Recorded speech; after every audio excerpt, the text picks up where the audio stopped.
So what have I learned about this industry?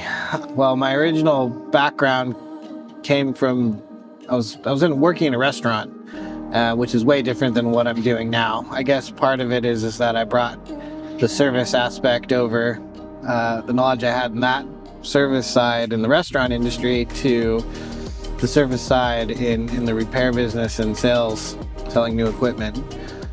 But one thing I do know is that my customer base are all very hardworking, blue-collar people, men and women, that make up a huge part of this country. And without them, we'd be stuck in a tough place.